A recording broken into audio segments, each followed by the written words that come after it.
এক ধরনের ভিক্ষা চাওয়া হয়েছে, সাহায্য চাওয়া হয়েছে, রক্ত চাওয়া হয়েছে চোখে, এটা দুর্লভ। কিন্তু যেটা টাকা চাওয়া হয়েছে এটা খুবই গর্হিত কাজ হয়েছে, অন্যায় কাজ হয়েছে, এটার নিন্দা জানাচ্ছে আপনার অনুষ্ঠানের মাধ্যমে। দ্বিতীয় যে কাজটি করা হয়েছে সেটি হলো আবার জনরোষের ভয়ে এটাকে তুলে নেওয়া হয়েছে। এতে প্রমাণিত হয়েছে আগের যে কাজটি ছিল এই কাজটি অন্যায় করা হয়েছে। এই গেল দুটো। থার্ডলি যে কথাটি বলতে চাই যে এটা নিয়ে জনগণের মনে ক্ষোভ এই কারণে যে উনি ওনার ব্যক্তিগত একটা পুরস্কার আনার জন্য লন্ডনে গিয়েছেন এবং সবাই মিলে হোটেল বিল দিয়েছেন 3 কোটি টাকা, যেটাতে রাষ্ট্রের কোনো সম্পর্ক নেই। এখন প্লেন ভাড়া যদি ধরেন, অন্যান্য খরচ যদি ধরেন, তার সেখানে তার কত টাকা খরচ হয়েছে। তো যেখানে তার ব্যক্তিগত কাজের জন্য এত টাকা খরচ হওয়ার, এখানে এত বড় একটা দুর্ঘটনার জন্য রাষ্ট্রের অর্থের অভাব পড়লো কোথায়, এই কথাটা জানতে হবে। This is the first thing.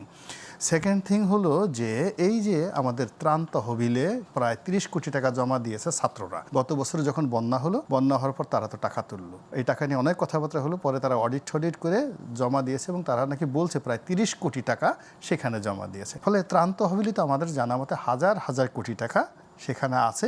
তার মধ্যে আবার শুধুমাত্র ওই জনগণের টাকা কিছুদিন আগে যেখানে তারা এই 30 কোটি টাকা দিয়েছে। তো এই 30 কোটি টাকা হয়তো সে রাতারাতি বলতে পারতো যে আমি আজকে দিয়ে দিলাম সেখানে, সেটা না করে সে যখনই জনগণের কাছে ভিক্ষা চাচ্ছে, মানে ইজিটিস, মানে আমরা কি রাষ্ট্র হিসেবে এতটা ভিক্ষুক অবস্থায় চলে গেলাম যেখানে জিডিপি 7+ ছিল। কিন্তু সেটা যখন তুলে নেয় তার মানে তারা এটাকে আসলে ভুল হিসাবে ইয়ে করছে। সেটা কি তাদেরকে নমনীয়ভাবে দেখার সুযোগ কি রয়ে গেল না আমাদের? একটা না, কোনো নমনীয়ভাবে দেখার সুযোগ নাই, কারণ রাষ্ট্রের এই জায়গাতে বসে আসলে অপরাধ বা ভুল এগুলোকে কেউ ক্ষমা করে না। নিশ্চয়ই। এবং আমরা আপনাকে দিতে হয়, নিশ্চয়ই পেনাল্টি দিতে হয়। এবং এই গোপালগঞ্জে যখন তারা গোলাগুলি করেছে সেনাবাহিনী, তখন এই পুলিশের সঙ্গে আর বেনজির বাহিনীর সঙ্গে, আজিজ বাহিনীর সঙ্গে বর্তমান ওয়াকার বাহিনীর কোনো ডিফারেন্স পাবলিক খুঁজে পাচ্ছে না। ফলে কি হচ্ছে, এই ক্ষোভগুলো গোপালগঞ্জের ব্যাপারে কেউ কথা বলতে পারেনি, মানুষ কথা বলতে পারেনি। এখন যেহেতু সুযোগ পেয়েছে, এখন তারা কথা বলা শুরু করেছে সেক্রেটারিয়েটের সব জায়গাতে। ফলে এই যে যা কিছু শুরু হলো, এটা আসলে মনে হচ্ছে না যে খুব দ্রুত শেষ হবে। এর কারণ হলো সেনাবাহিনীতে এমন কোনো মুখ নেই, বিমান বাহিনীতে এমন কোনো মুখ নেই,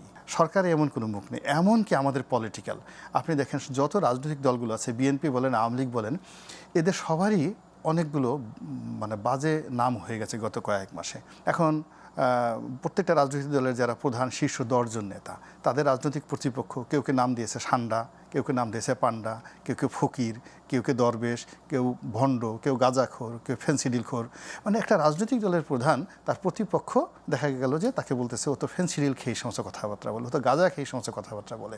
ফলে কি হচ্ছে, ওই যে রাজনৈতিক দলগুলো তারা যে যাবে এখানে, সেই মুখ তাদের নেই। ফলে কি হচ্ছে, আপনি দেখেন ঢাকা বার্ন ইউনিটের যে সমস্ত পলিটিক্যাল লিডাররা গেছে বা ওখানে গেছে, পরস্পরের মধ্যে কিন্তু ধাওয়া পাল্টা হয়েছে সেখানে, ধাওয়া পাল্টা হয়েছে। এবং সেটা সাধারণ মানুষ সহজভাবে নেয় নাই, শুধুমাত্র বাহিনীগুলোর ক্ষেত্রে না, রাজনৈতিক দলের ক্ষেত্রেও আমরা একই প্রতিক্রিয়া দেখছি।